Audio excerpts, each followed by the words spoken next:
Hello family and friends and fellow YouTubers, it's Kim here from Kim's Country Corner, and today it's Saturday, October the 9th, and we just left Sycamore Spring, our harvest host for the evening, and we are headed down the road towards Gettysburg. We're going to visit Gettysburg here in Pennsylvania, where the famous Civil War battle was held, and pay our respects to history. So we'll take you along for the ride and show you what we see.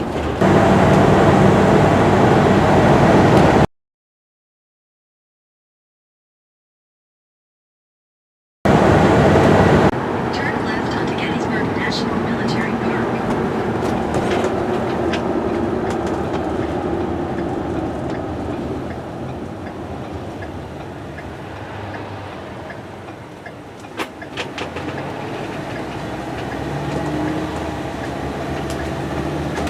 In 800 feet, turn right.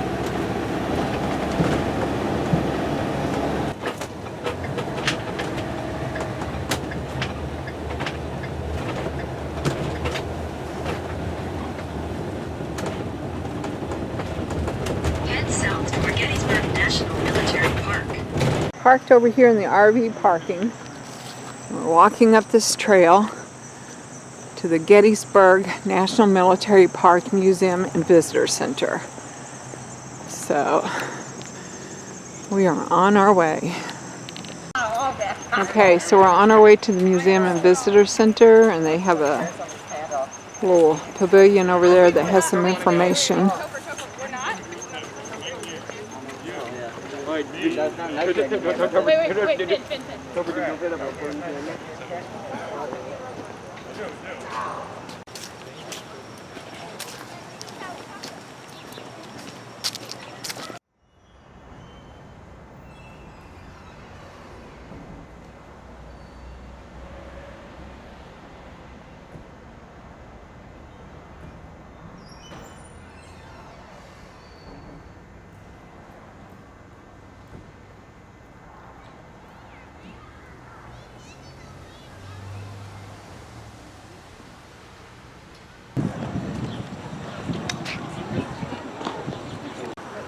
Okay, friends and family, so we are at the Gettysburg National Military Park Visitor Center and Museum, and we're going to go have a look around.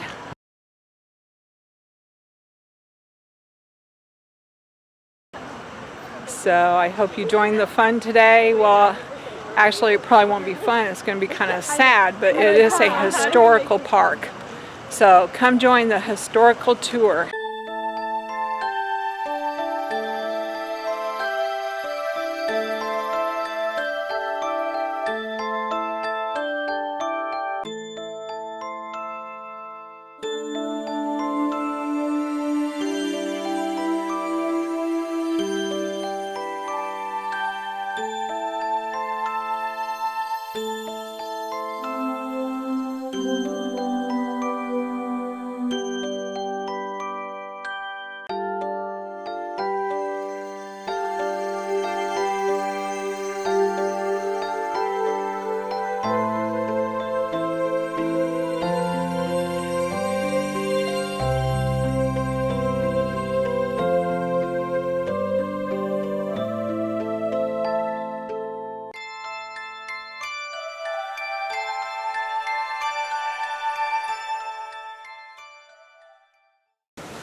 Take quick.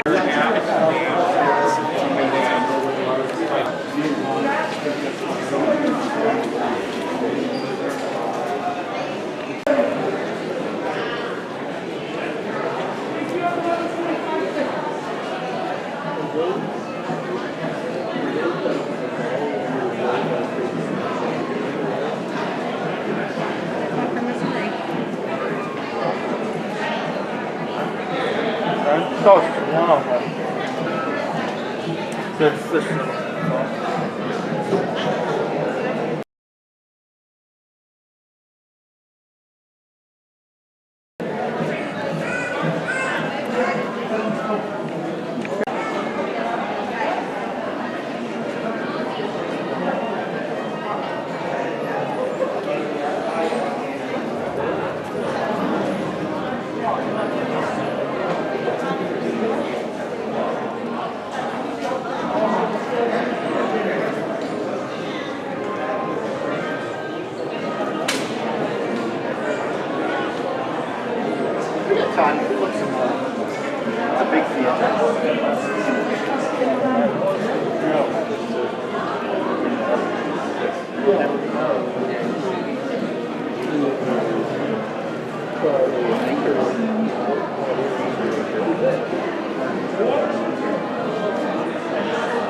So you have a,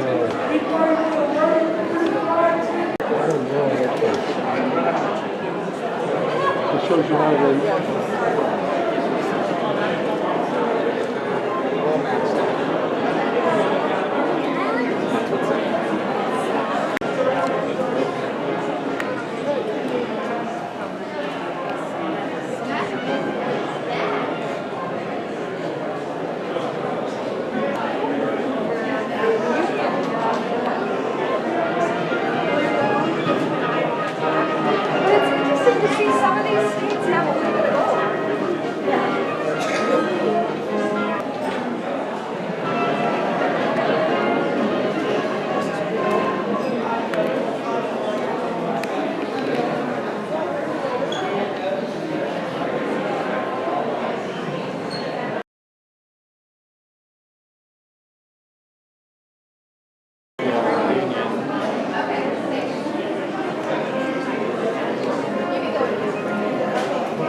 Okay, so we're in the bookstore and we're going to get our passport books stamped. And I want to find some postcards. It's like, here's the postcard rack.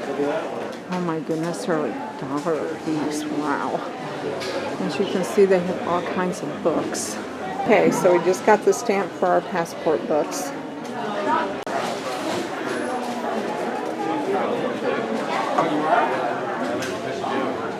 Oh, you're kidding. I'm from San Diego. Right now.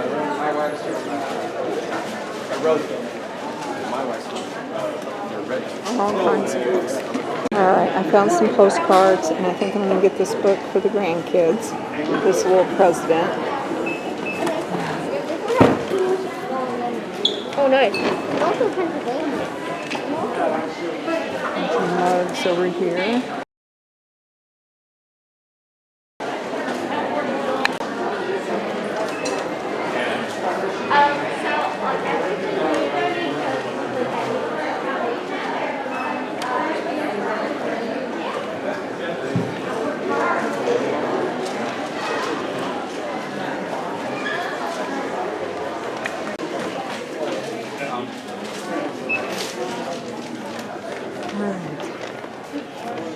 Find Jody so we can do our tour. So there's the Gettysburg Address.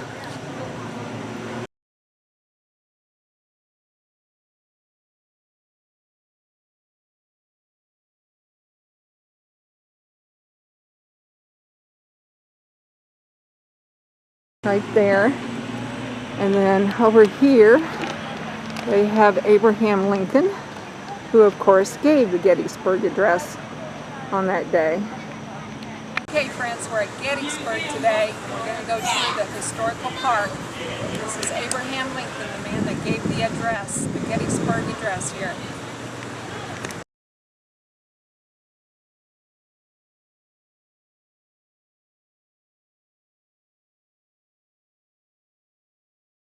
An interesting spot, giving you plenty of time to look, pause, or even park. Don't worry if you don't hear something constantly. The audio stories will launch on their own as you get close. Be sure to drive at 25 miles per hour or slower based on the speed limit. If you drive too quickly, one audio message will cut the other one off. Be sure to look for the auto tour signs on the road as you drive. If you'd center's parking lot, it's located at 1 Culp Street. If you're not there yet, head over now. Once there, feel free to park and check out the center for an overview of the battle. From there, we'll follow the official auto tour route. If you're already at the Gettysburg Heritage Center's parking lot, we can start driving. In the parking lot, turn so that the center is behind you. Exit onto Johns Avenue ahead and turn left. So this is guided by GPS, guys. Supposedly. We shall see. Supposedly.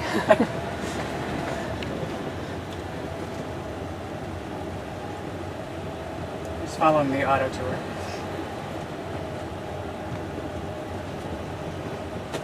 When we get to the first thingy, we should know.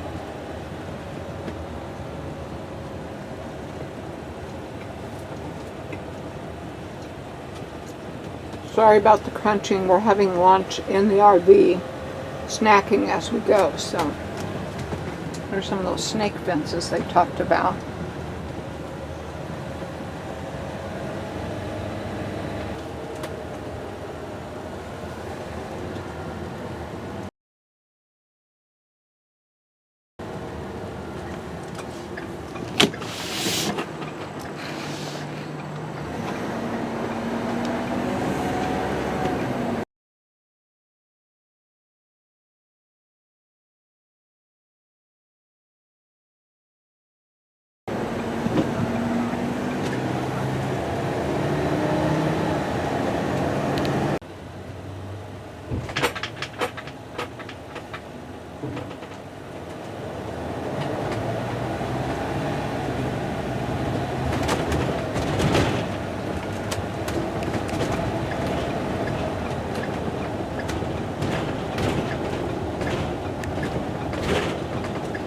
So we're having to go through Tam to get to the first stop because the first stop is the farm where it started.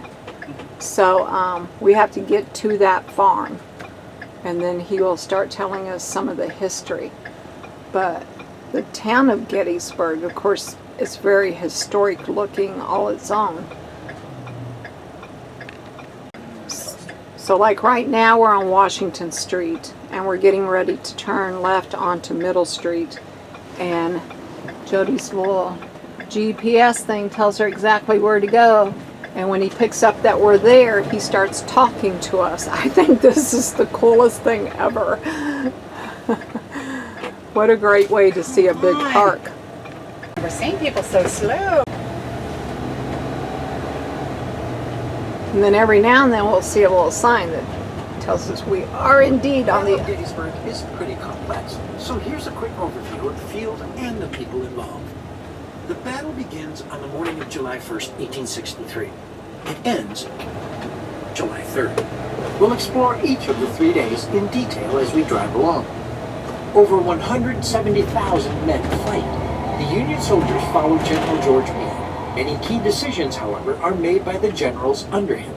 These include Winfield Hancock, John Buford, and Lysander Cutler. General Robert E. Lee leads the Confederates.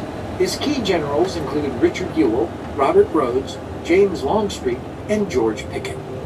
Don't worry about remembering all these names. I'll give you more info on them throughout the tour. Continue straight through the intersection ahead.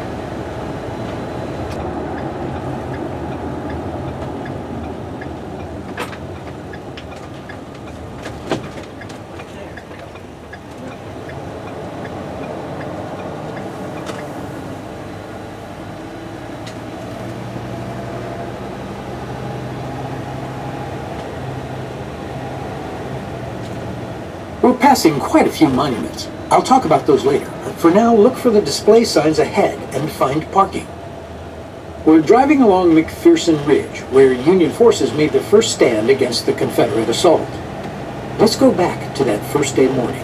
As we heard already, Confederate troops try to encroach, but Buford's cavalry defend with heavy fire. Bodies of Confederate soldiers litter these fields. That's when Union General Reynolds arrives with reinforcements. This also includes regiments under General Lysander Cutler. The Union generals signal for a counterattack. Hundreds of men charge to the bottom of the ridge. If they can break Confederate lines, defending their position will be a done deal. But on the open field, without the ridge and fortifications protecting them, they might as well be running into a brick wall. Chaos reigns. They can't break the Confederate lines and return to the top of the ridge with heavy losses. Now, let's visit some of the impressive monuments along the ridge. Click on Learn More for details. When you're ready to continue, go back to the car and drive forward.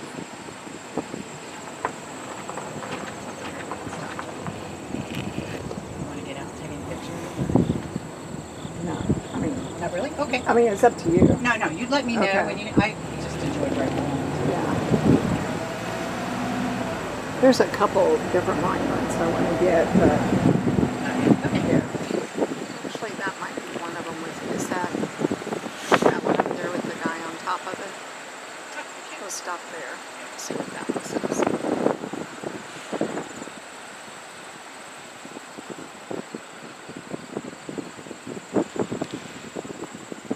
He was on one of my postcards. We can always stop. Yeah.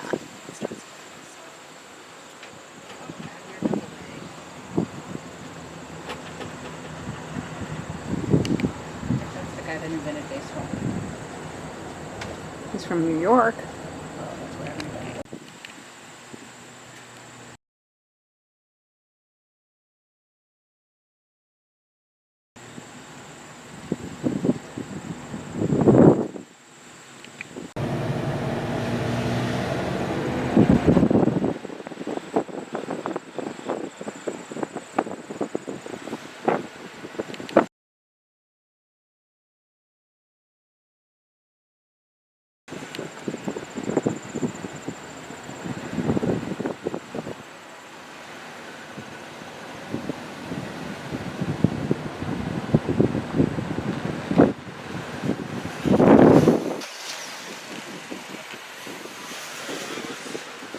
So when it says one,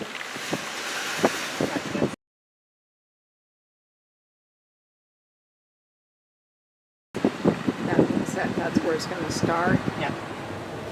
I mean, that's what we just heard. Oh, okay. Like I said, he usually says it right before. Now, there's some stuff over here. Oh, this will be kind of cool. Oh, my. Scary. All right, so we're at the first stop, guys.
This is where the first battle took place.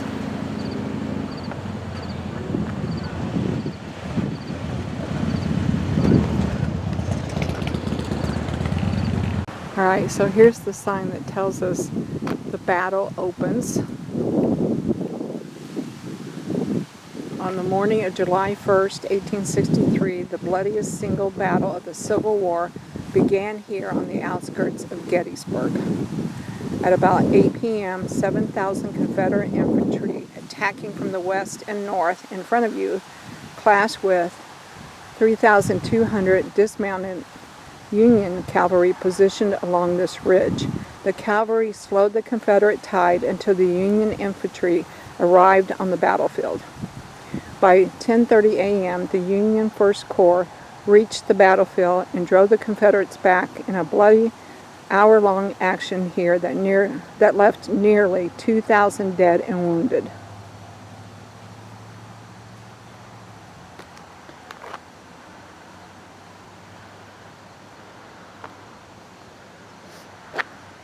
Monuments and markers.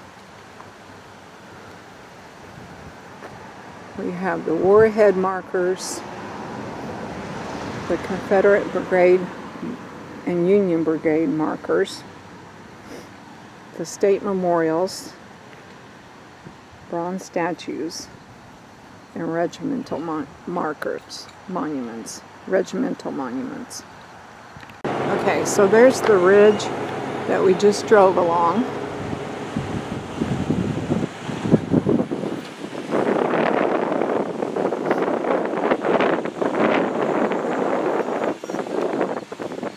Here's the other side. And this was where the first battle took place.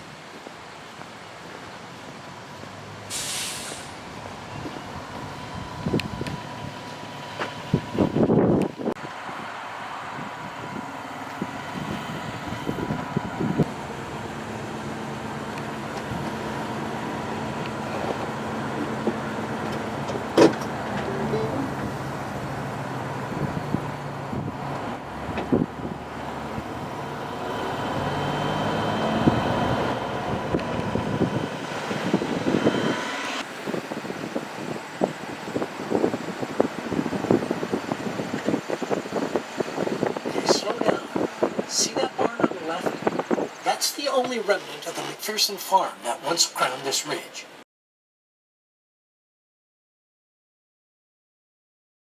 Both sides used it as a makeshift hospital. Now, continue through the intersection. You'll pass a few monuments and then cross a bridge spanning railroad tracks. This is the railway cut, and it was the site of a major strategic misstep during the battle. Just after the bridge, pull over and pause.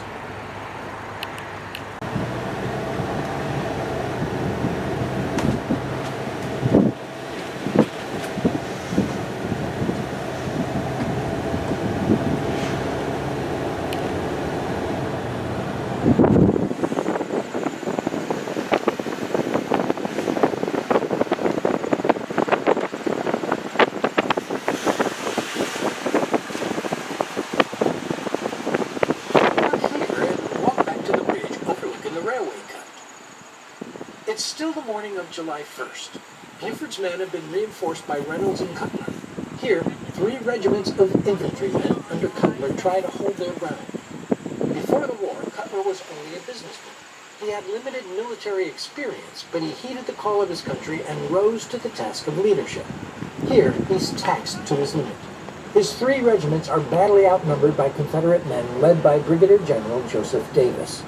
Confederate soldiers attack from the west and the north. Cutler's men rush to fill the gaps, but they can't cover both sides. With bullets whizzing all around, Cutler calls for a retreat. But one of his 3 regiments doesn't hear the order. As the rest of their comrades pull back, the 147th New York find themselves surrounded by the enemy. Some fight and are cut down. Others flee and suffer the same fate. Only a few escape. The Confederates seize their new advantage. They plan to... The cut is too deep. They can't reach over the sides to fire at approaching Union soldiers. Quickly, the Confederate men try to clamber back out and retreat, but they face another problem. The cut is too steep. Union forces descend and it's a bloodbath. In a hail of gunfire, what's left of the broken Confederate regiments escape to the west. Redoubles his assault, heedless of exhausting his soldiers. They were certain that if they could drive Union forces off the three ridges. They will win the battle. So he orders his men to buckle down and fight with all they've got. But the fighting will last much longer than either Ewell or Lee anticipated. The casualties racked up on the Confederate side on the first day will prove disastrous to their later efforts. To learn about the monuments here, click on Learn More. Otherwise, head back to the car. Continue driving straight and turn left at the intersection ahead. Too many people. Yeah, we're not able to stop at each stop, guys, because the lines of cars are just, Well, and we never get out of here. yeah. So,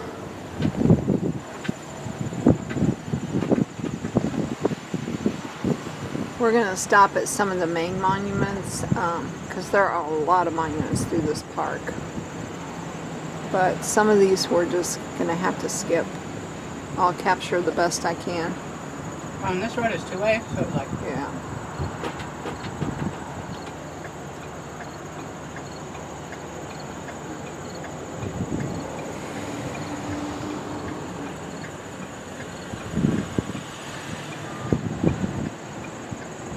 weird. Imagine there's a battle here.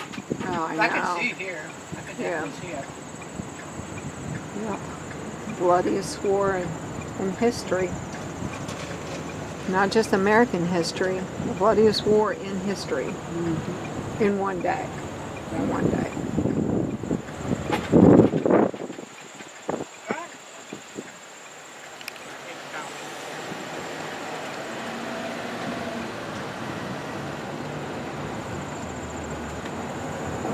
Everyone engaged in this battle has something to lose, but someone far away also sits on the edge of the seat, awaiting results. President Abraham Lincoln. The war so far has taken a great toll on his nation. If Lincoln can't end it soon, he stands no chance of enacting the reforms he envisions. Gettysburg could well be the linchpin that either allows him to retake control of the United States or puts an end to his presidency. Lincoln's greatest adversary in the war is the strategic mind of Confederate General Robert E. Lee. Born to a wealthy plantation owner in Virginia, Lee has grown up in luxury, but he sees that luxury vanish as a teenager when his father loses the family wealth. His world now upside down, prospects slim. Lee chooses West Point Military Academy. There, he distinguishes himself as a born leader. Later, as an officer, he makes a career of law. Besides his position.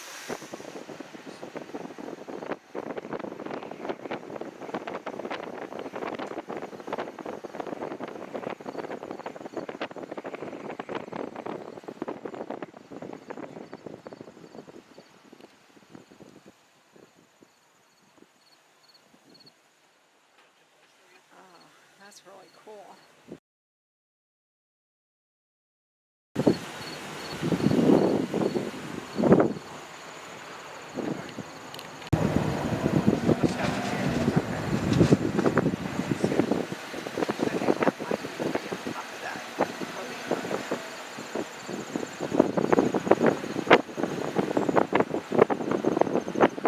There's a lot here.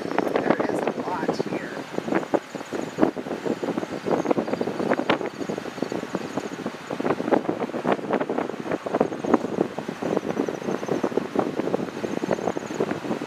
Yeah, because they have monuments for all of the regiments that were here that day.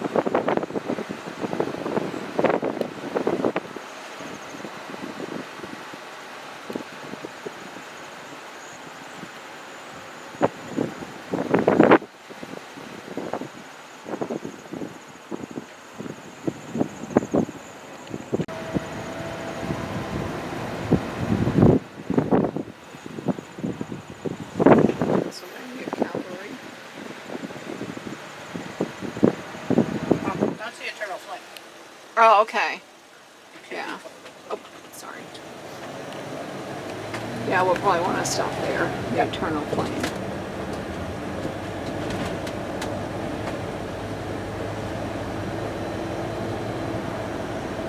Notice that white pillar up ahead. I do. That's the Eternal Light Peaceful.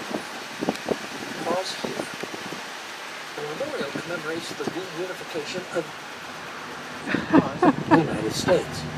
Maine granite forms the base, while Alabama limestone forms the pillar, a symbolic unification of North and South. An eternal flame of peace burns at the top, representing an eternally united nation. In a close battle, sometimes the smallest thing can make a serious difference. Want an example? Fences. Back in the 1800s, most farms around Gettysburg were surrounded by wooden fences. They often zigzagged across the land, giving rise to nicknames like Virginia worm or snake fences. Farmers needed them to mark their property boundaries and to keep wild animals out of their crops. But during the battle for Gettysburg, these posed a real problem for Confederate troops. When charging at Union forces, Confederate soldiers often had to climb over these fences. This slowed them down and left them vulnerable to gunfire. It's impossible to say whether something as minor as this turned the tide of the battle, but some historians speculate that it just might have.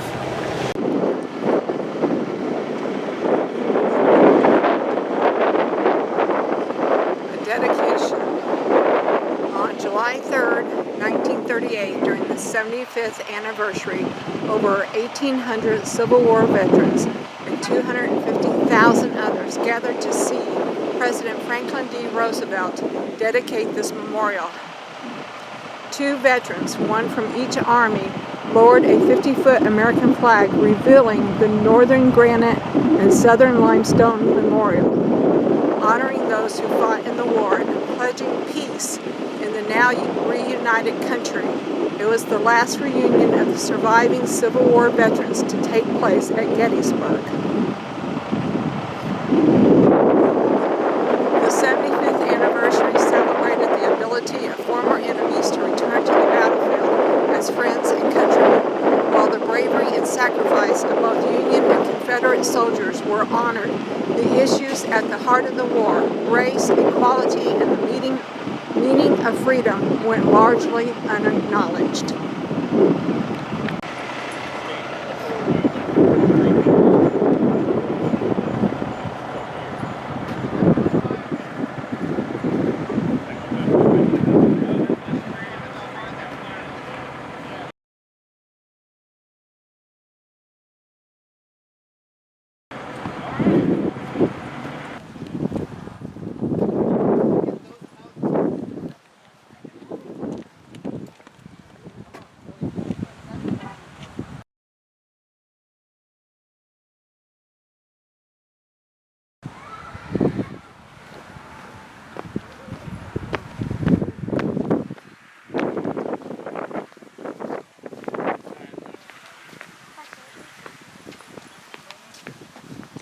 All the way over this.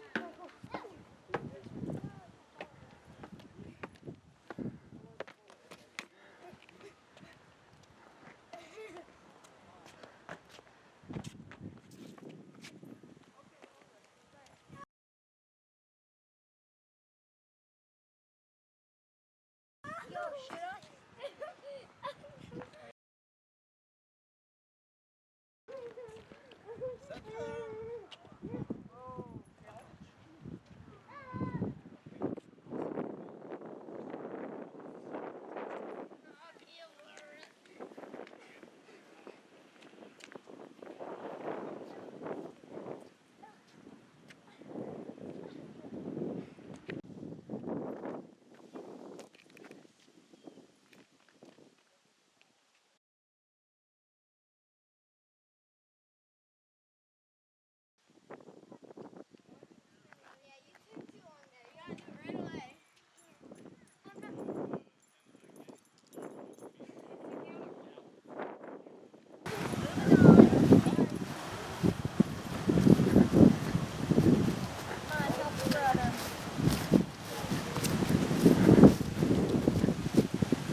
The Eternal Light Peace Memorial.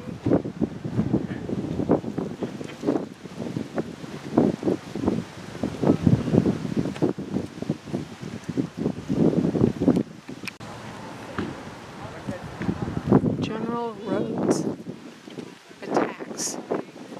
General Rhodes' attacks. So looking from that cannon over there, you can see the attacks 2, 3, and 4.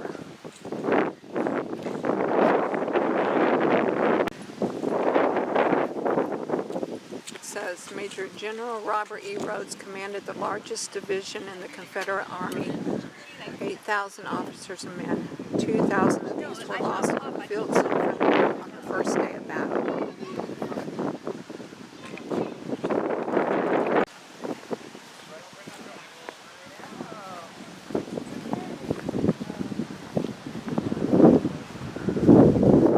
So this is where Rhodes was positioned.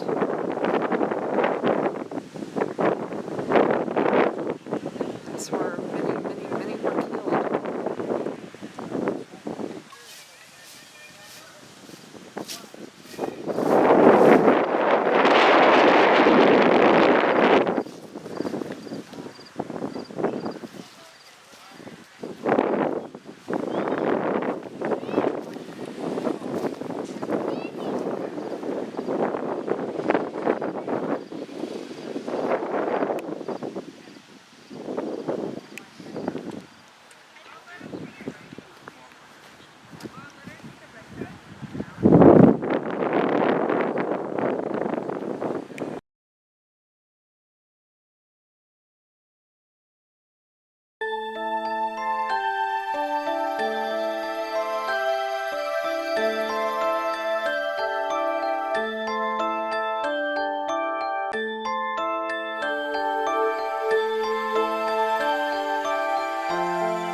That's the Oak Ridge Observation Tower.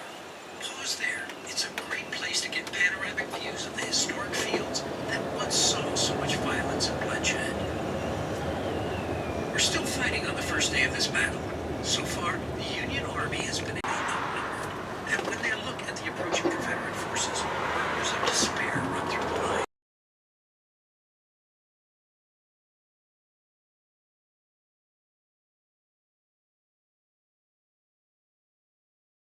Sorted. But as the Confederate charge begins, it's clear that something is wrong.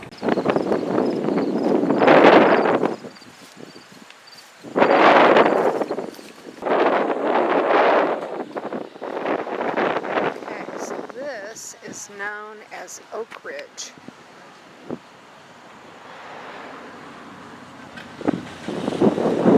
Let's see what this is.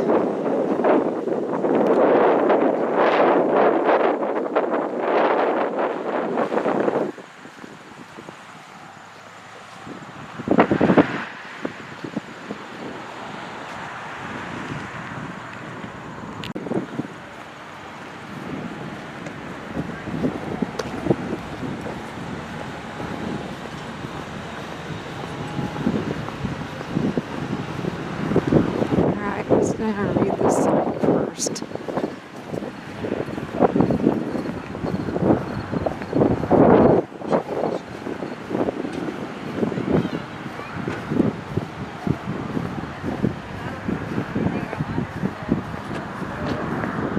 Oh, end of the first day.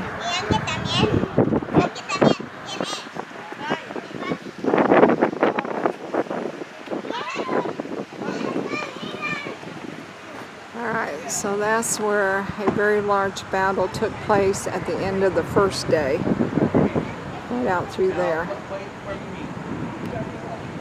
Alright, and I'm choosing not to climb that today for time issues. We got a lot more we want to see. So.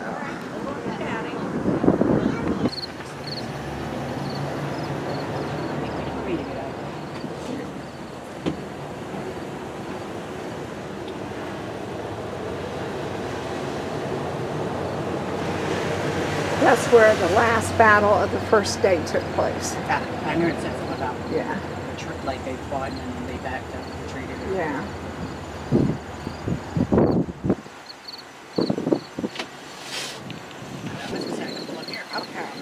Continue straight.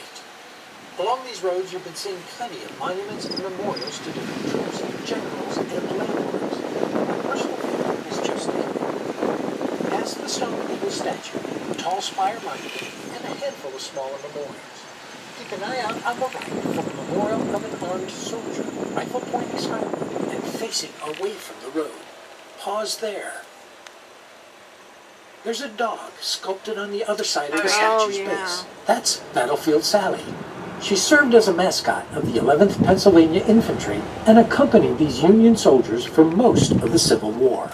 While at military camp, Sally drilled soldiers, lined up for dress parades, and marched with horses at the front of the regiment. And each time the 11th Infantry saw battle, Sally was right there on the front line, barking furiously at the enemy soldiers and guarding wounded comrades. Alright, friends. Here is the famous dog down there. Okay, friends, so there's the famous dog, Battlefield Sally. That was with the 11th Pennsylvania Infantry during the whole war.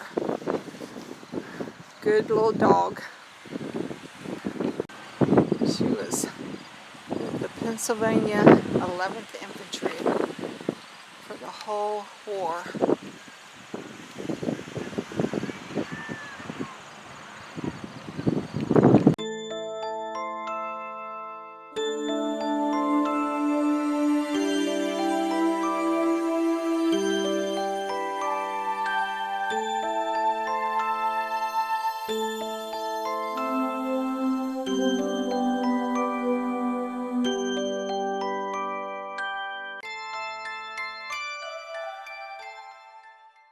Men of the 11th Infantry charged across the killing field to retrieve Sally's body and give her the burial she deserved.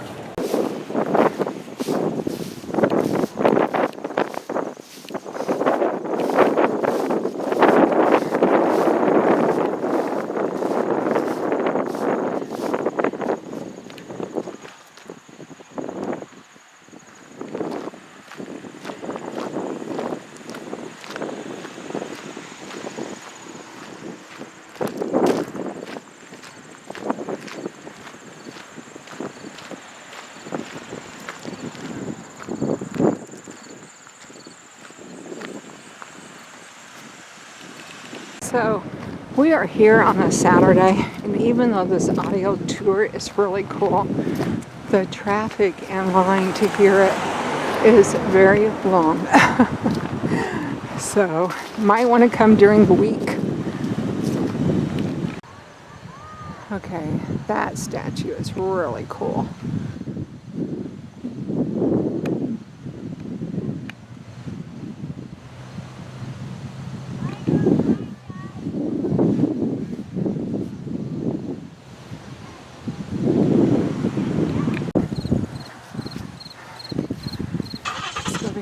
Look at this guy. Okay, so that guy is John Cleveland Robinson.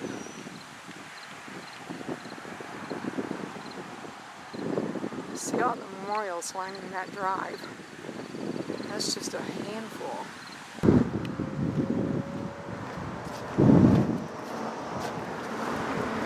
Another battlefield out through there.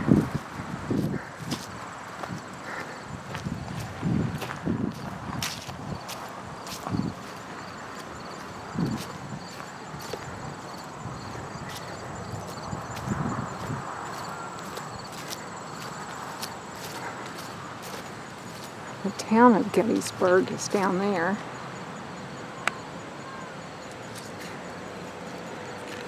Okay.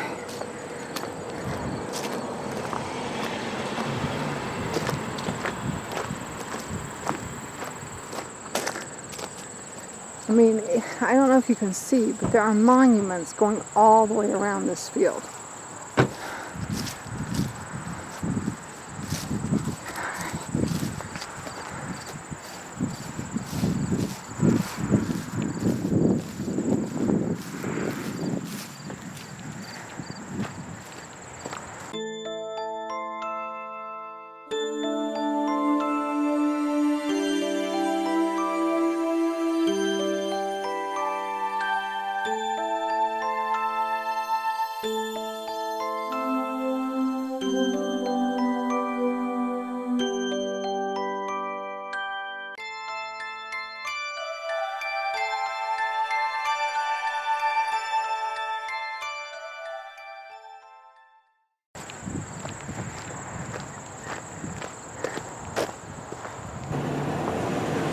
All right, moving on, guys.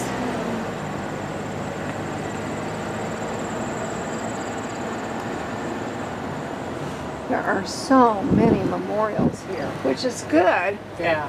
but it's But it's like overwhelming. You overwhelming. Yeah. Can't capture everything. I feel like to live here. Oh, I know. No. I know. On July 1st. Turn right on Seminary Ridge Road.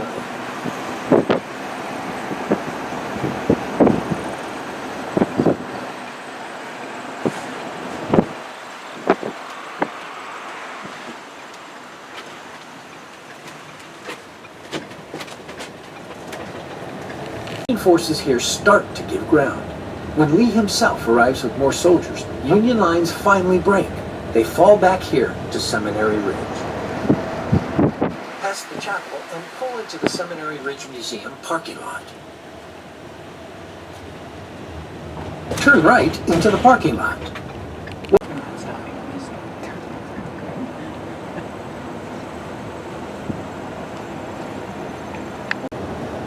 The two armies separate, and a subdued calm settles over the field. The first day has been a near total defeat for the Union. The Confederates have smashed through their lines time and again, and now need only take Cemetery Hill to secure a victory. But the Union isn't ready to give up just yet. Scouts bring relieving news, reports of 3 Union corps drawing near. They will arrive before dawn to reinforce the Union position. With luck, this will be enough to fend off Ewell and Lee's next attack. Bodies lay strewn across the grass. All told, nearly 9,000 Union soldiers, just over 6,000 Confederate dead lie on the same ground, their blood mixing with that of their fallen enemies. The fate of the nation hinges on what happens next. That's cool. Yeah.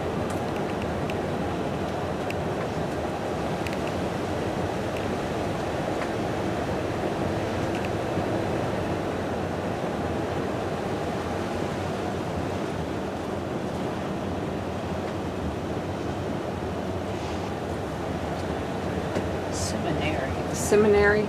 Oh, okay. I was like, I mean, back there was Seminary Ridge.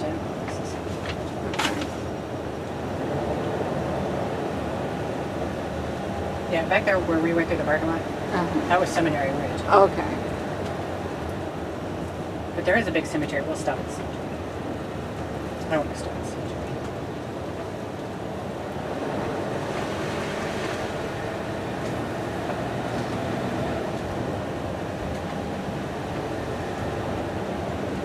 Check out the sculpture of 4 charging soldiers. This is the North Carolina it's State right up there. Monument, commemorating the 32 regiments from North Carolina which fought in the battle here. We'll get there. It's a classic heroic scene. Men charging forward with a You want to go banner, there? but with one main difference. The officer leading the charge is on the ground, wounded. This signals North Carolina's eventual defeat.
line of battle.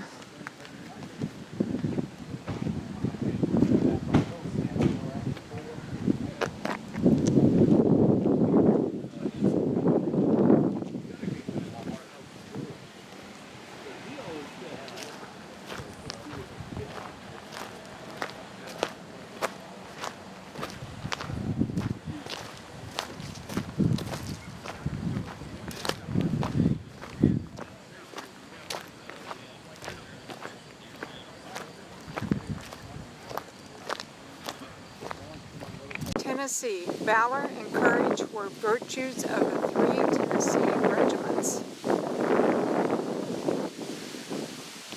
This monument sits on an outline of Tennessee. It's kind of cool.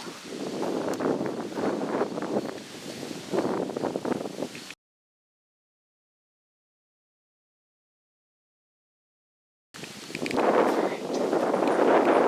Head on back up.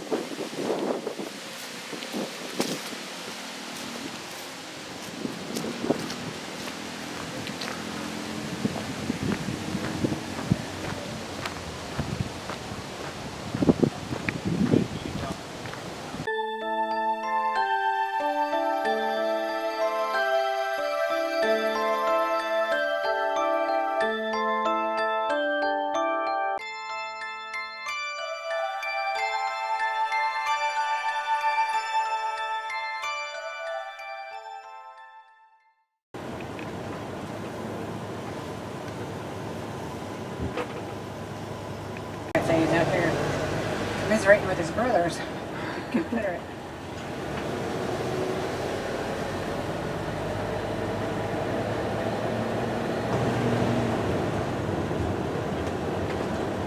Sure thing.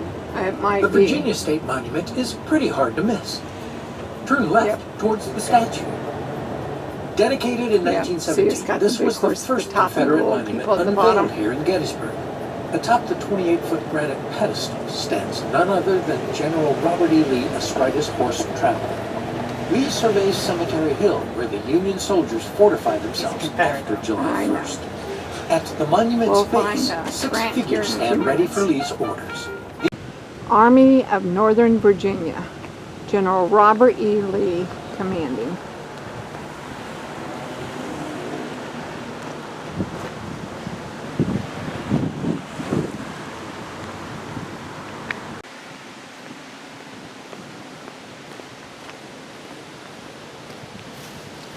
Memorial of the State of Virginia to the Virginia troops at Gettysburg. Let's go take a look at this from the front.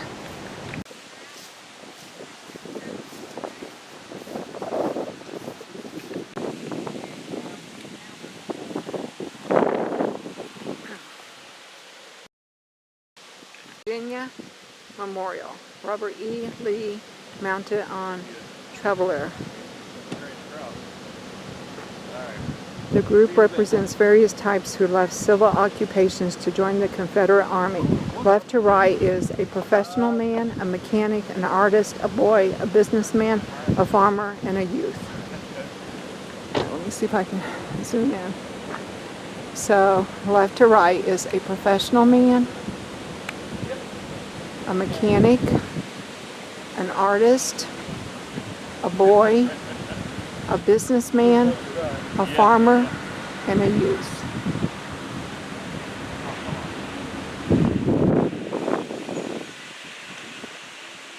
And there's Robert E. Lee up there on his horse.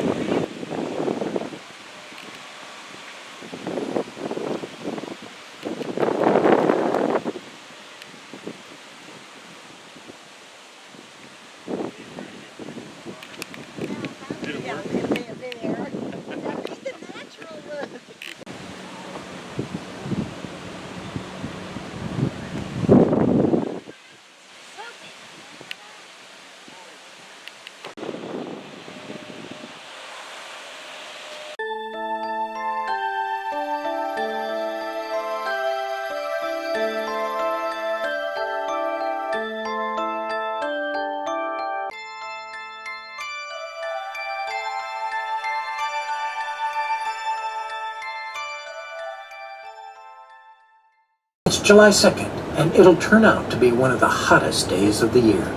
The Union has received reinforcements overnight and now holds Cemetery Hill and the surrounding hills, Culp's Hill, Powers Hill, and Little Round Top. But their position is precarious. General Hancock knows he's still outflanked and outmanned. If he loses Cemetery Hill, it will all be over.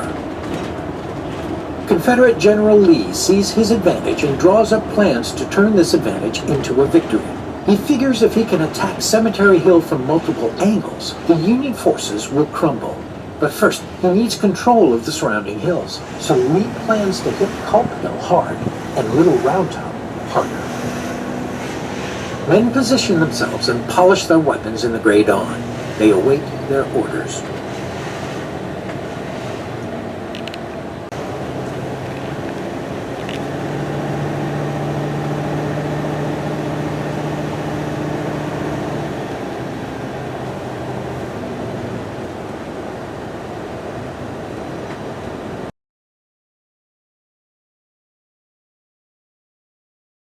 On your right are the Pitzer Woods.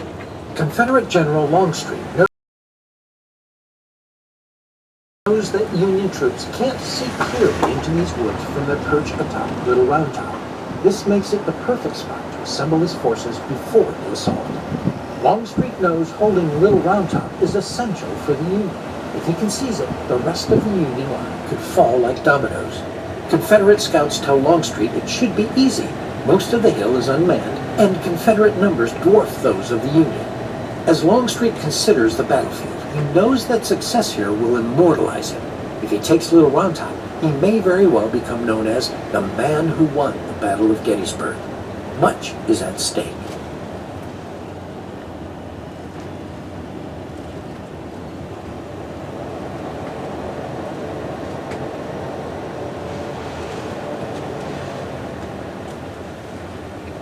Let's say Confederate avenues.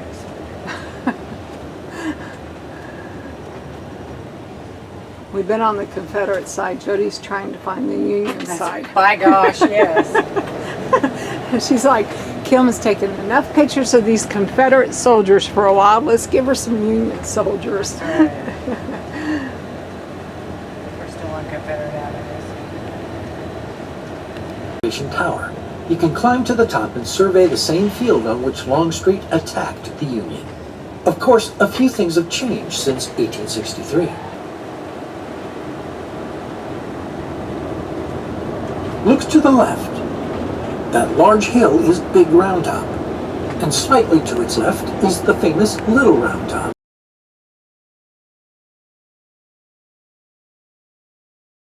We're heading there soon. Warfield Ridge.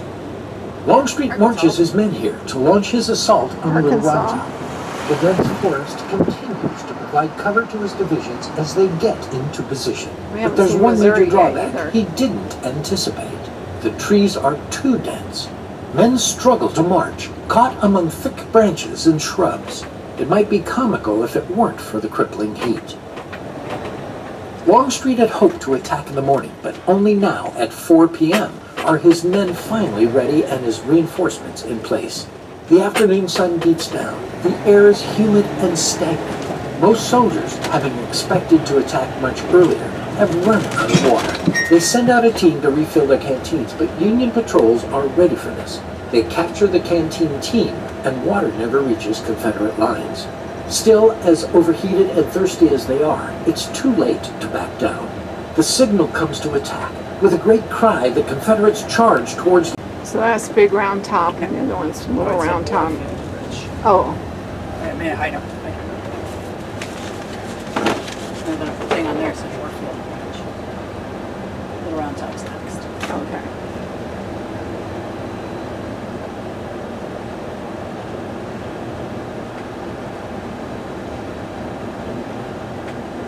It's like listening to the guy.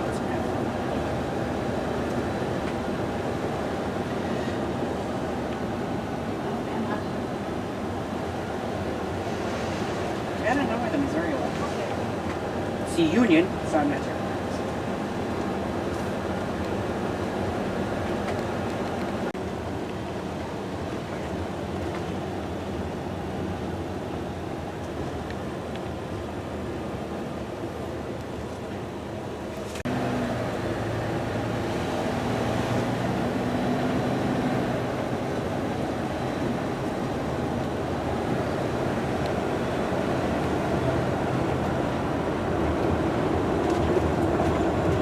concealment, but also for protection from gunfire and artillery. After all, it's much harder to hit a target when they're weaving through dense woods. That is, it's harder for some people. Certainly not for Union sharpshooter Colonel Hiram Berdan and his brigade. Wearing special green uniforms, these marksmen begin laying waste to the advancing Confederates before anyone knows what's happening. The average soldier can't hit a target at anything farther than 100 yards. Berdan's men, however, are deadly accurate up to 600 yards, and hope the next perfectly placed bullet doesn't have their name on it. Hiram Berdan wasn't just an excellent shot. He was considered the best marksman in the entire country. But how did it get so good?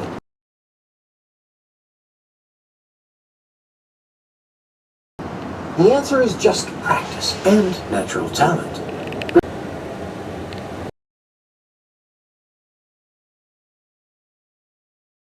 Is the famous little round top. Pull into the parking lot ahead and walk up. Let's get back to the Union's defense against Longstreet's charge. Remember how I mentioned that scouts told Longstreet there were hardly any defenders atop the hill? Well, it was true in the morning, but by the afternoon, it's changed completely. Union Colonel Vincent noted the abject lack of defenders and spent the morning filling in the gaps. By now, he's positioned four more battered and demoralized than ever. Did you? I don't know. Then the Union I don't think regiments you're start in the running park out of here. ammunition. Without missing a beat, they fix bayonets to their rifles and charge down the hill. The exhausted Confederate soldiers don't even bother to fight. They just throw down their weapons and... Are you wondering whether this forest looks the same as it did when Berdan... In 1863, the majority of trees here were chestnut trees. Today, you won't find nearly as many. That's because of fungal... Hundreds of Confederate soldiers trying to cross the valley. As twilight approaches, Crawford orders his men to charge down the hill into the valley to make quick work of the remaining Confederate soldiers.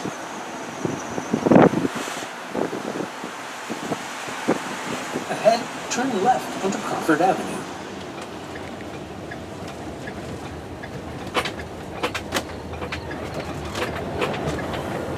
Yeah, now you can see the hill. Oh, yeah. The Valley of Death stretches out to your left. Can you imagine what it must have looked like on the evening of July 2nd? Some say the blood of hundreds of dead men flowed into the stream, which ran red for hours. Yeah, that's the hills that he's been talking about. What were they called? Little round top. The Little Round Top. Yeah. And this was known as the Valley of Death. Or,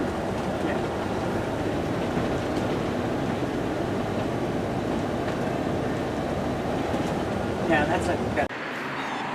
all right, so that up there is Little Round Top. And there were soldiers from that side, and then over here soldiers from the other side, and this is where the big battle took place. And of course they just had a perfect view from there to shoot them down. So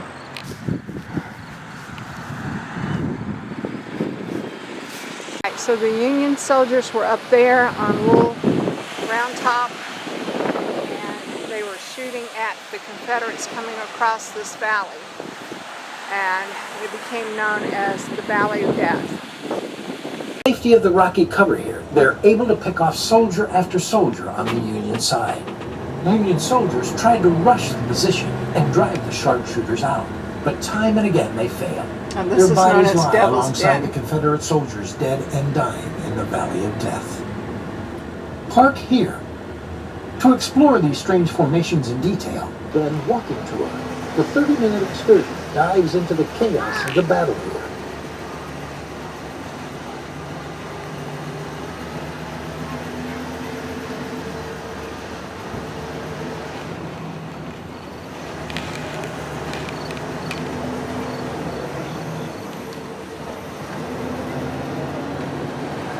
Okay, so this was Devil's Den.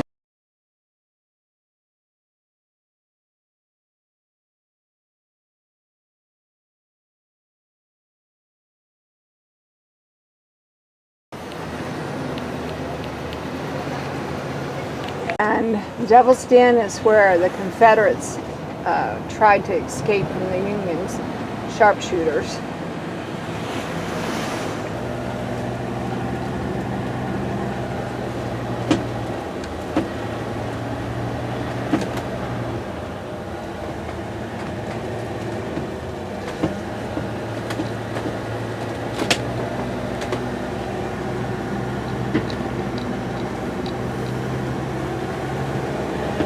Oh, there's a Union soldier for you, Jody. Are we Yay. in Union territory now?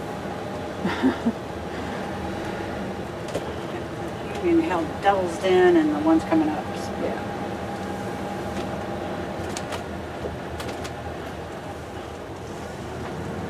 New York.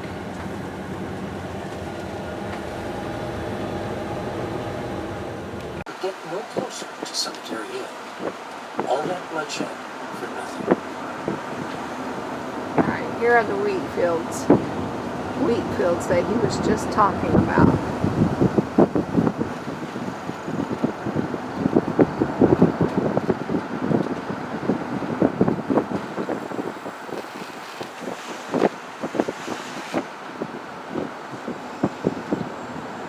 See any Confederates out there, Cam? I do not. Union is held today.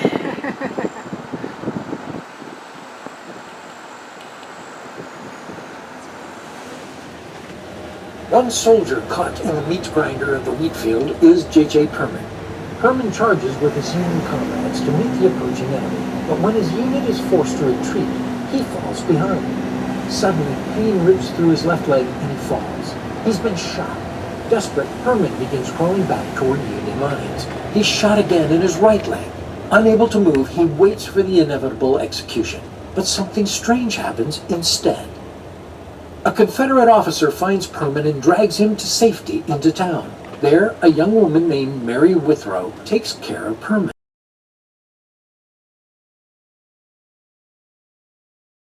He makes a full recovery, and later he and Mary wed. Stories like this remind us of the humanity of the Civil War soldiers. They were not just numbers or arrows on a map.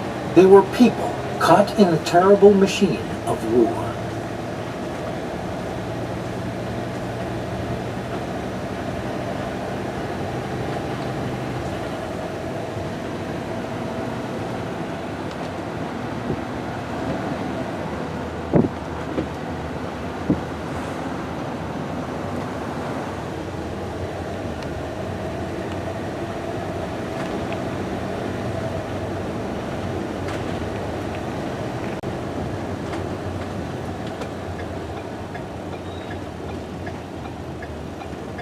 At the intersection, turn left onto Wheatfield Road.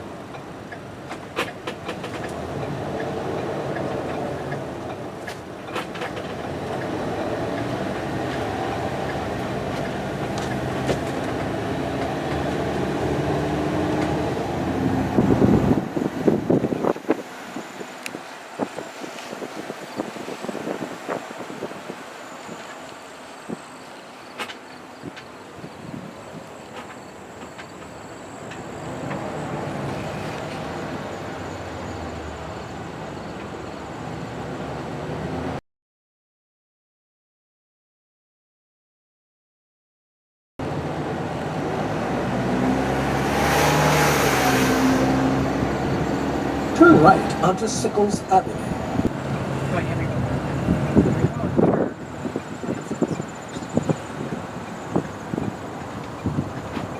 Pull over and pause in front. Fighting is fierce on every front, but the Union is holding fast. Confederate General Barksdale, whose men are fighting for their lives in the wheat field, realizes he needs to take out the Union artillery position in this peach orchard if he's going to have any chance of advancing upon Cemetery Hill. So Barksdale diverts a portion of his forces to seize the orchard. The Union artillerymen fight around it. If you go too They fast, then make he the gets ahead difficult of himself. decision to abandon the orchard, providing the Confederates a perfect opportunity to keep pushing towards the hill. Continue straight.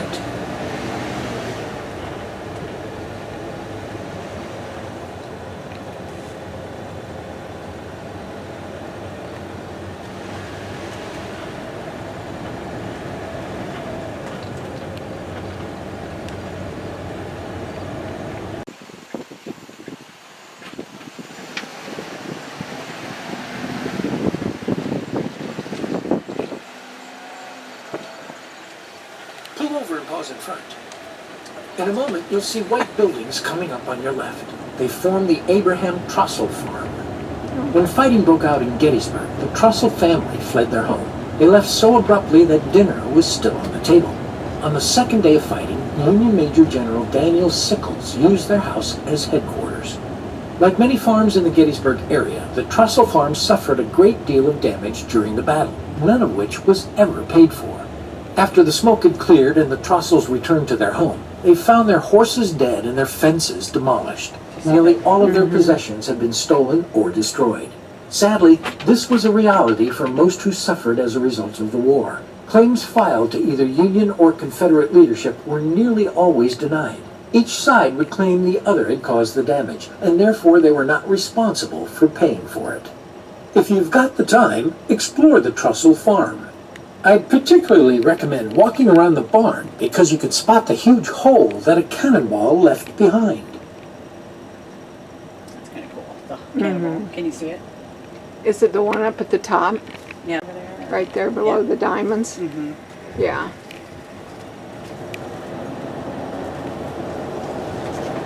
Yep, it's right there below the diamonds. I remember seeing that on that other video.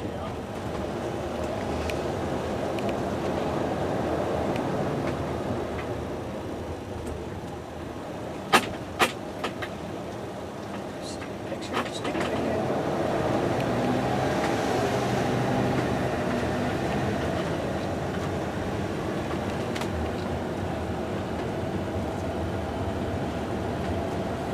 Pull over and pause in front. This area is known as Plum Run Valley, named for the stream a little to the south. The Union Artillery Regiment has just been driven from the peach orchard. They flee across the open ground between there and Cemetery Hill. This makes them easy targets for Confederate soldiers. No matter how fast they run, the Union soldiers can't escape the gunfire, and more can fall. But they have one thing on their side. It's getting dark. As they cross this valley, the darkness deepens too much, and their Confederate attackers give up the pursuit. Yeah, I wouldn't mind seeing The that. best lighting technology that existed. Pause here. The George Weichert farm is farther ahead and to the right. Like the Trussells, the Weicherts hastily evacuated when the battle erupted, but they returned to a much grislier scene. On the second day of fighting, the Union Army turned their farm into a field hospital. Surgeons ransacked the house for cloth they could use to bandage wounds and tables on which they could operate. Practicing medicine during the Civil War was a bloody affair. If a bullet or shrapnel hit a man in the head or neck, minutes left him to die. The best the doctors could do was give the dying man morphine to ease the pain. At the intersection, turn left onto Hancock Avenue. Ooh, here we When go. the Weichert family returned, they found their home filled with the wounded and dying. Blood stained every surface, and severed limbs were piled outside the window. Continue straight.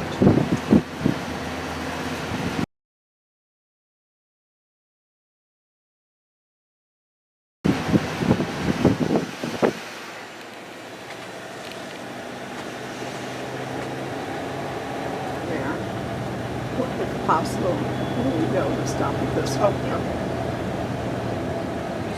You just tell me whatever. okay. Yeah, I knew you did, so that's why. The reason I said if possible is because Oh, the yeah. parking. I think it looks a little better here than it did the last It's time. not had to you, walk a it's the little bit. parking. Oh my God, a little round top is like I know. crazy. Yeah. I'm assuming you mean the big Yes, one. uh-huh. Yeah.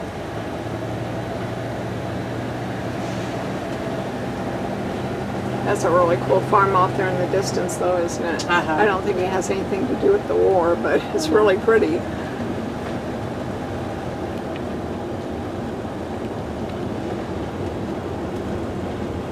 Yeah. Do we know what this is called? Nope. Okay. We will look it up.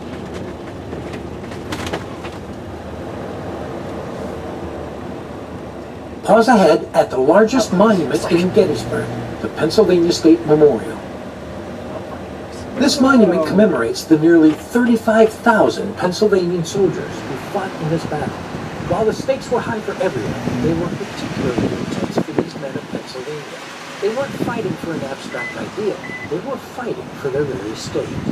Atop the dome is the sculpture of Nike, the goddess of victory and peace.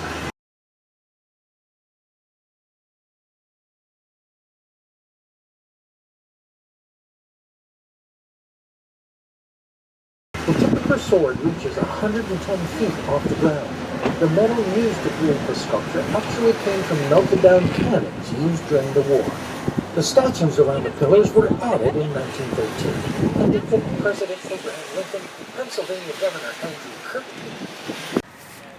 Okay, friends, here I am at the Pennsylvania Memorial, the largest memorial here at Gettysburg, and we're going to take a look around it. All right, so let's go take a look. Pennsylvania Remembers. The largest monument on the battlefield, the Pennsylvania Memorial, is a symbol of respect and tribute to the thousands of Pennsylvanians who fought here on their native soil. Ornate reliefs depict the different branches of the service: infantry, artillery, cavalry, and the signal corps. The names of the citizens turned soldiers who fought on these fields are listed on the 90 bronze regimental tablets. Stars signify those killed here. The goddess of victory and peace, sculpted from melted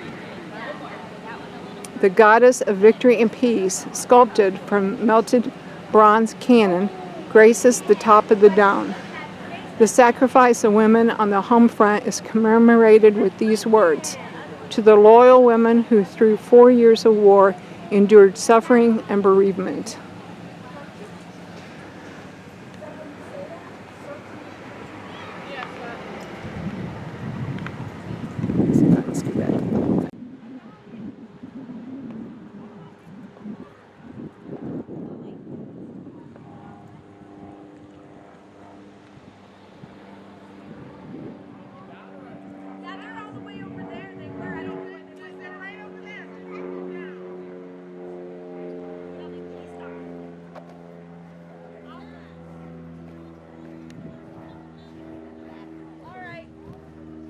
Pennsylvania Remembers.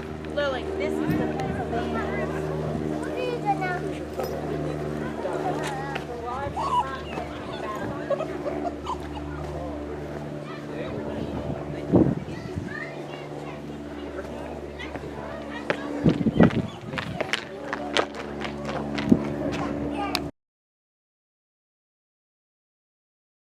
Pennsylvania at Gettysburg. 69 regiments infantry, 9 regiments cavalry, 7 batteries artillery, a total present of 34,530. Killed and mortally wounded 1,182, wounded 3,177, missing 860.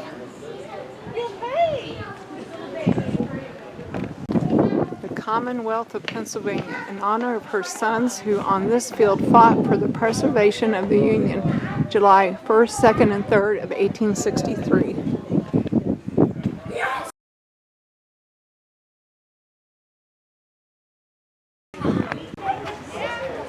All right, so I am here at the Commonwealth of Pennsylvania, the largest memorial at Gettysburg,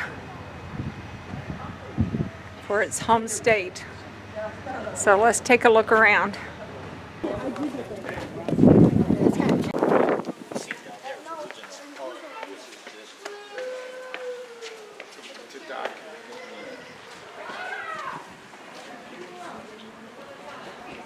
We're going up? We're here.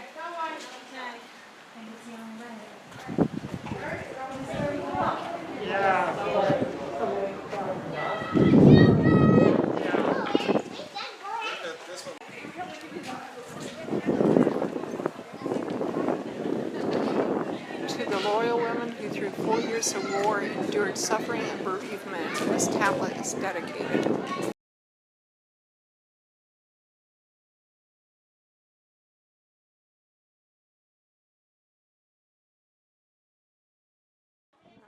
Go up into the tower.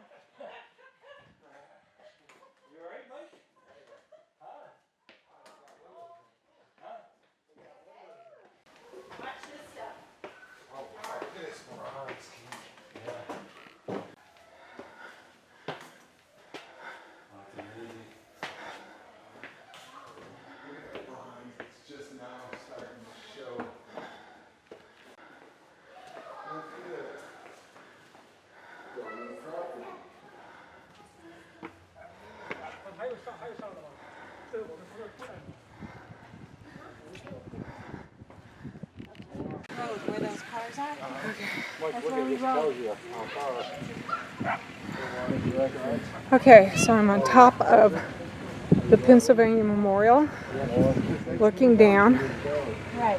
across the fields where the battles took place.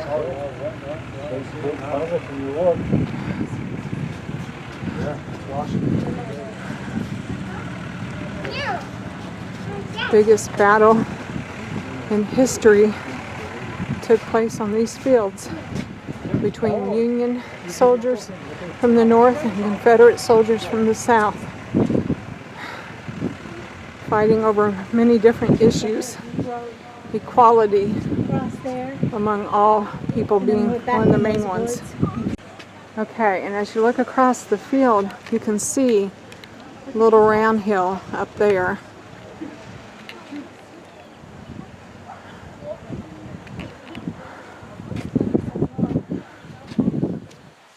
Let's walk over here to the other side. Okay, so once again I'm on top of the Pennsylvania Memorial, the largest memorial of the park for the home state here, looking out across the battlefields. This park is very large with lots of monuments for both sides.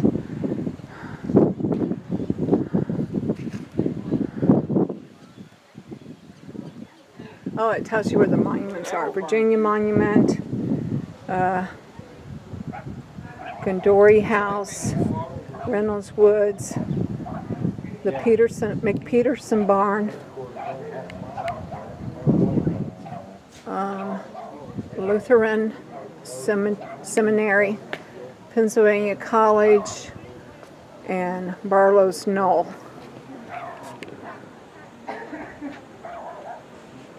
Alright, let's walk on around. Yeah, like that house looks pretty good. Yeah. I said the farm is beautiful. I don't know. This is amazing. I knew know. This was all here. It is amazing. Did you know that the Civil War is the bloodiest war in history? Not just American history, in history. And the crazy part is when you think about it, it was brothers and cousins fighting against brothers and cousins. Exactly. My great uncle, I just put him to rest in Arlington, and he's a West Point alumni.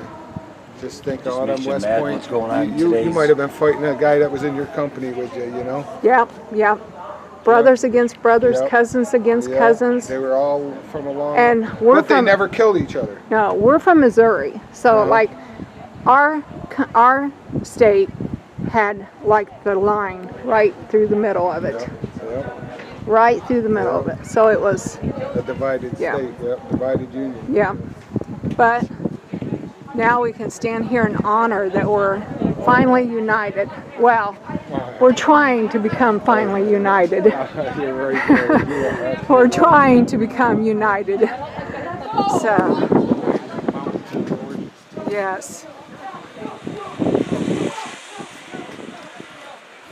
All right.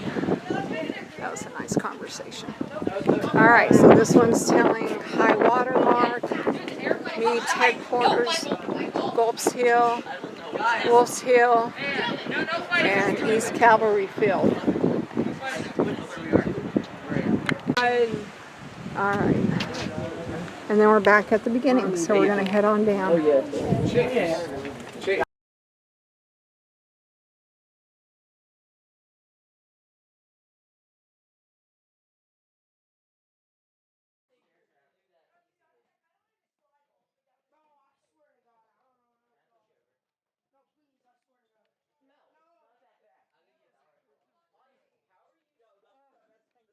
Route.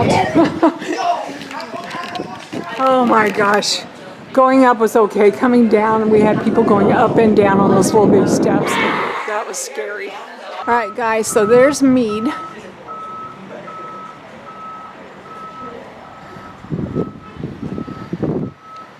And here's Reynolds.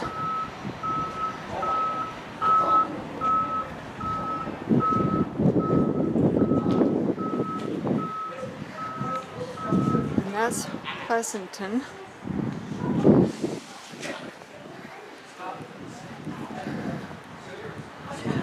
All right, and here's Greg.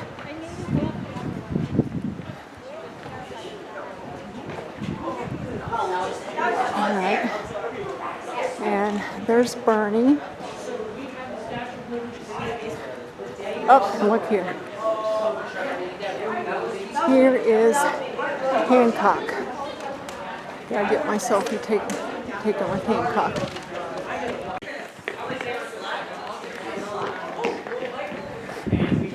All right, guys, that there is Hancock.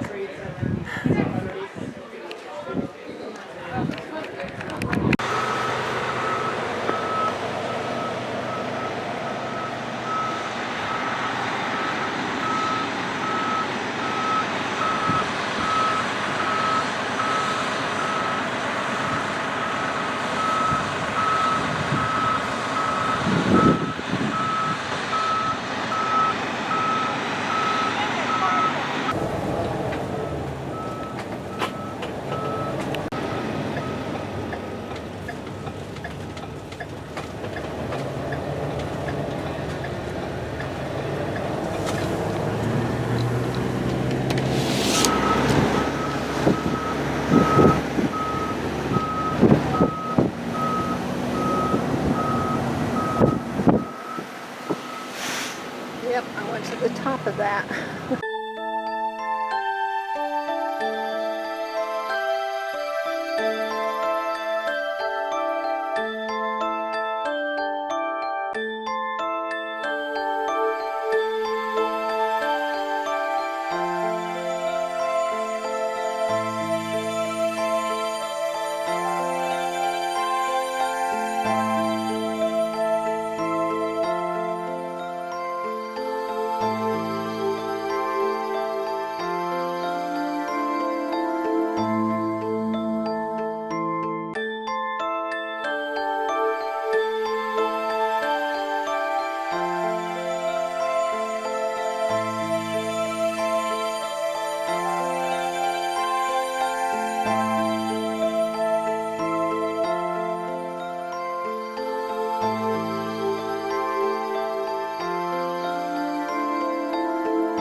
To Cyclone Road Drive, then turn left.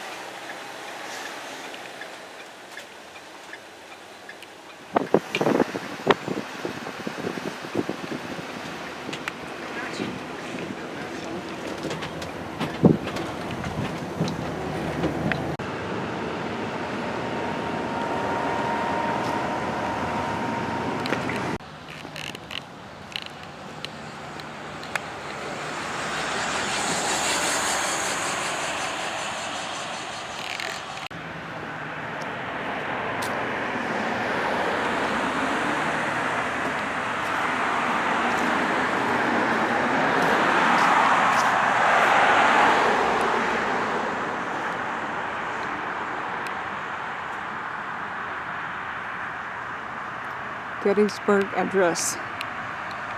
Gettysburg Address, nearby, November 19, 1863. In dedicating the National Cemetery, Abraham Lincoln gave the address which he had written in Washington and revised after his arrival at Gettysburg the evening of November the 18th. Okay, friends, we're at the National Cemetery. And it talks about the Gettysburg Address being given here.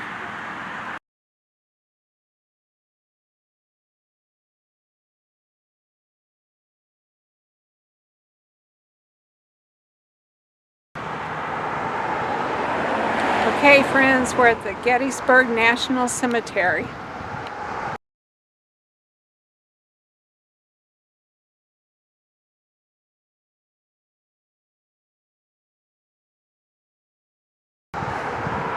Sad day in history. Very sad day in history indeed. President Lincoln gave an address here to commemorate that day.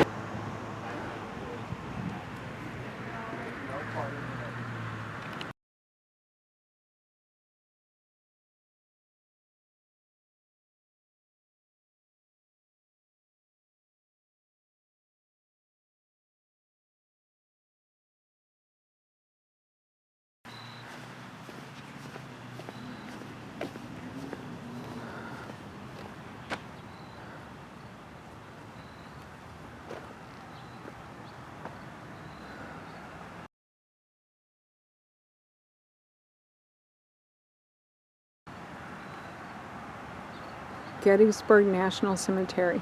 After the battle, nearly 7,500 soldiers were hastily buried in the shallow graves on the battlefield, while hundreds more died at field hospitals each day. Pennsylvania Governor Andrew Curtin worked with Gettysburg attorney David Wills to establish a proper burial ground for the Union dead who had given the last full measure of devotion.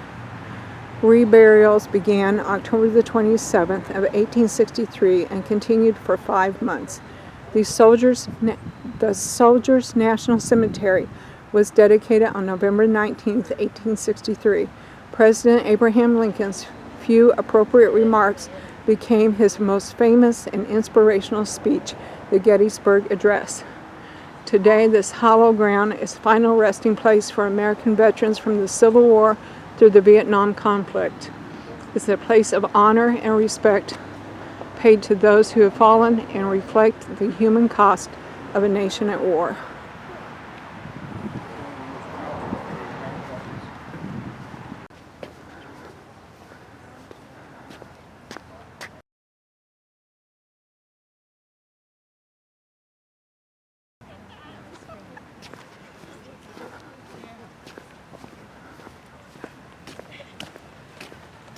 Yeah, all over Facebook. I know.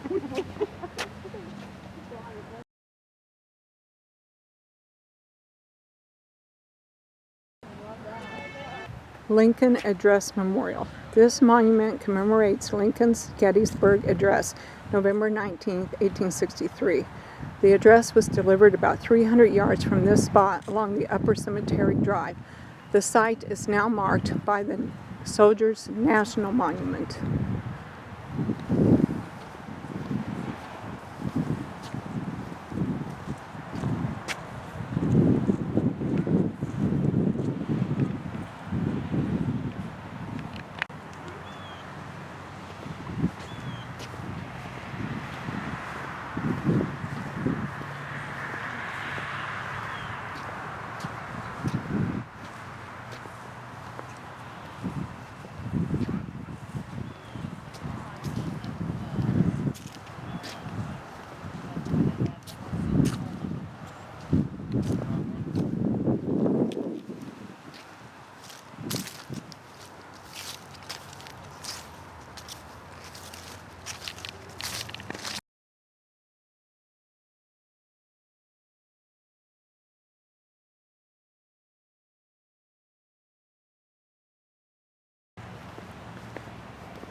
An act to establish and protect national cemeteries, approved February 22, 1867.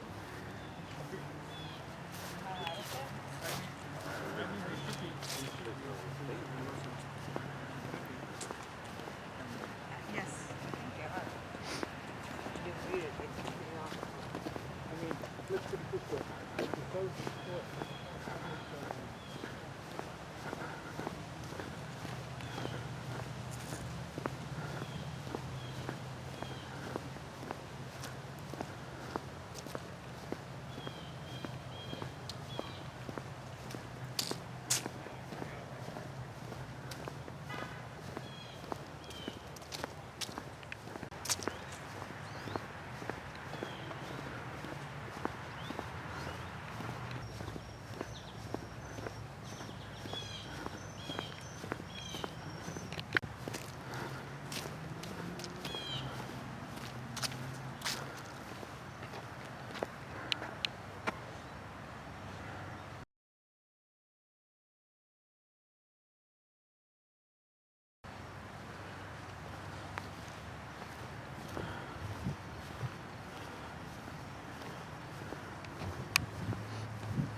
says here, Kentucky honors her son, Abraham Lincoln, who delivered his immortal address at the site now marked by the Soldiers' Monument.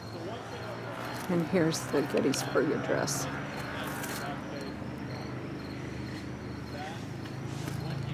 "Fourscore and 7 years ago, our fathers brought forth on this continent a new nation.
This was where the Gettysburg Address was given by Abraham Lincoln.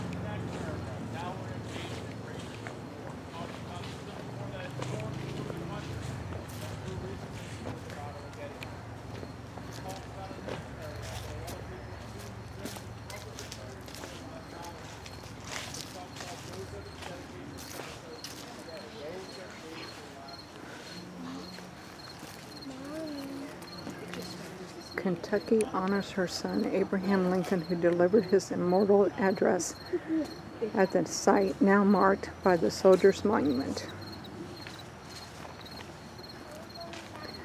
And here's the address. 'Fourscore and 7 years ago, our fathers brought forth on this continent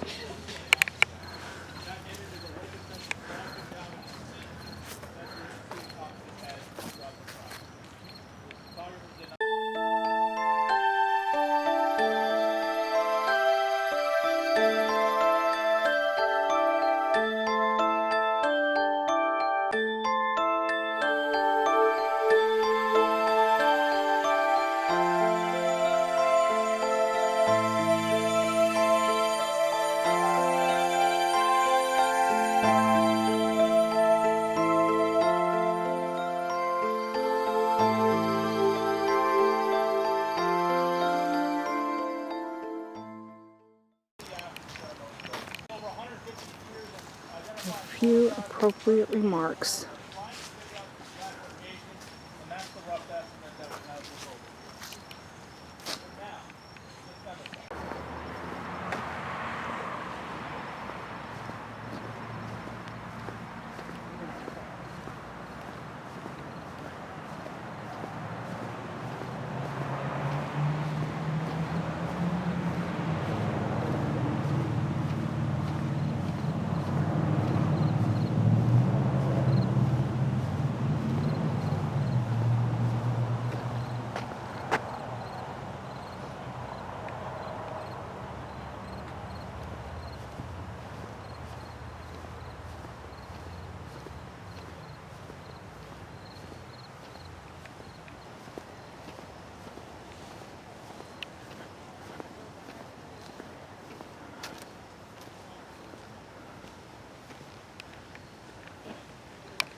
Very solemn ending to our very interesting day.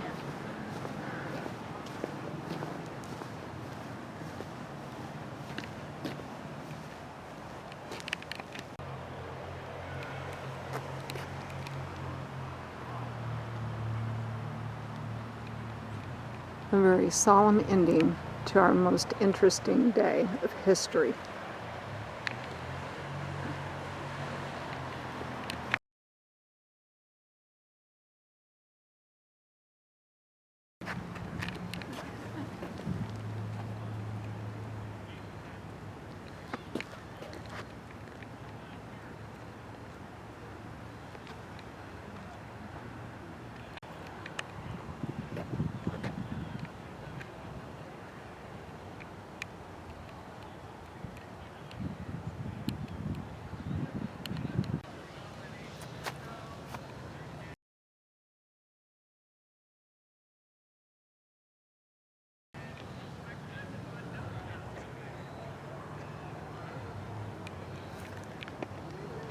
This is a sweet buckeye tree. Buckeye. They have all the trees labeled. This is a red oak. Can you tell from the leaves on the ground that it's a red oak? I think so. Alright, this one's hemlock.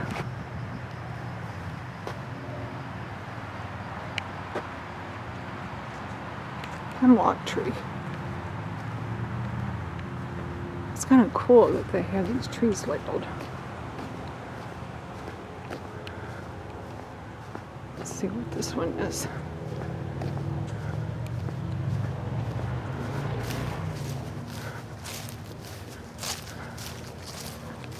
Oh yes, I should have known that. A flowering dogwood. This one's a flowering dogwood. I thought it was. I always hate to say things until I'm sure. Flowering dogwood.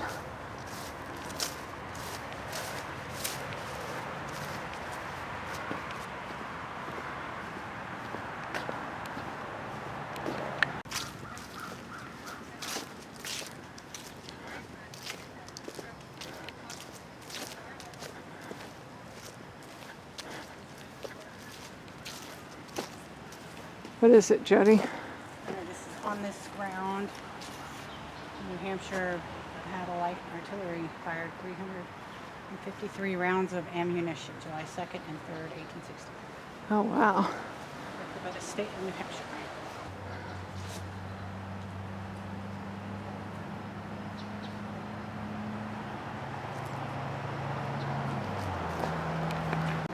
So we have the National Cemetery on one side and McDonald's on the other. Modern life, modern day life. So that's the high water mark over there, where one of the battles on the other side. That's the high water mark ridge over there, one of the battles. All right, friends, we're leaving Gettysburg. We're headed down the road for Wrightsville, Pennsylvania. And tonight we're staying at another Harvest Host, and this one's called Half Nuts Popcorn Company. And so I'm kind of excited about this one because you guys know how much I love popcorn. So we won't get there in time tonight. We won't get there in time tonight to buy any popcorn because we stayed quite a while at Gettysburg. I had to see a lot of stuff today. And but we'll be sure and stop by the store in the morning and pick out a treat. All right, I'll catch you guys on down the road.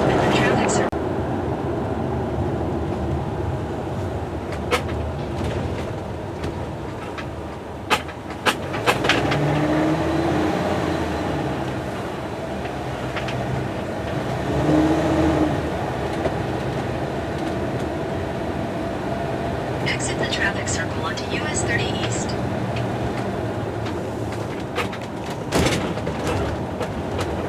Continue on US 30 East for 4 miles. Okay, friends, as you can see from the water tower, we have made it to Wrightsville. There's water down there.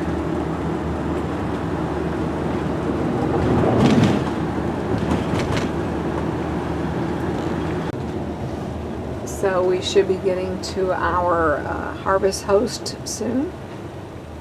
To stay on Elm Street.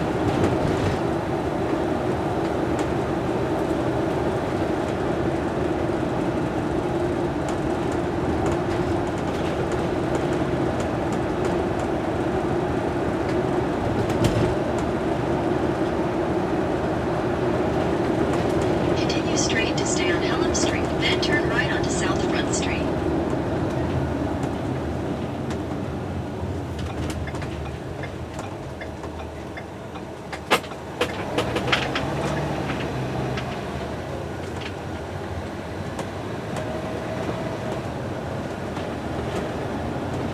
Turn right onto South Front Street.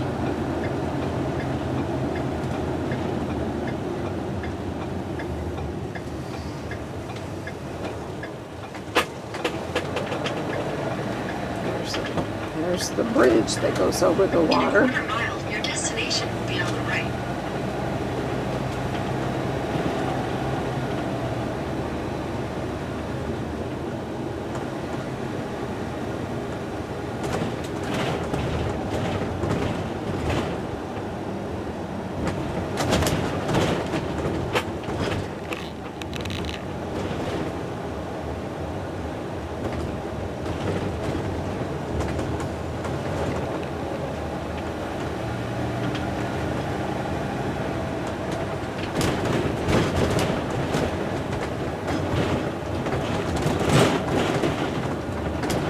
Some kind of water down in there.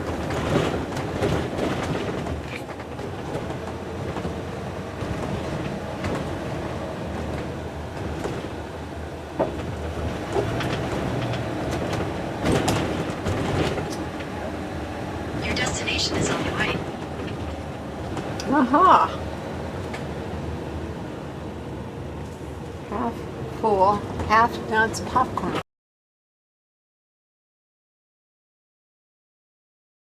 company. Okay, so we made it to our harvest host here in Wrightsville, Pennsylvania, home of Half Nuts Popcorn Company. And you can see the RV over there. This is where we're spending the night. And then we'll go shopping in their little store tomorrow.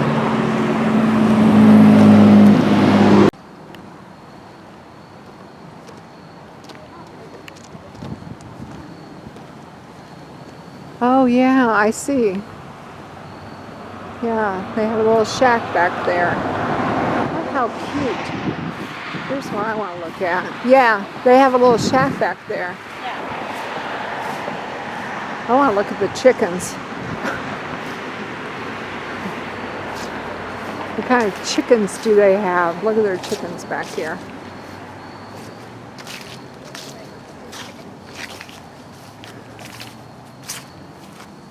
I think they have barred rocks. They're barred rocks.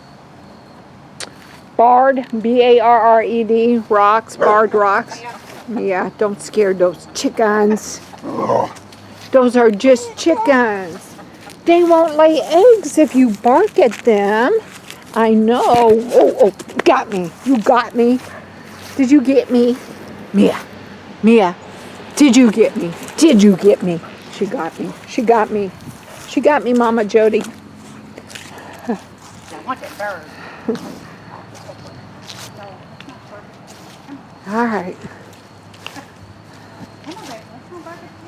Let's go tuck ourselves in to the RV. Soup and some bed. Yes. Whew.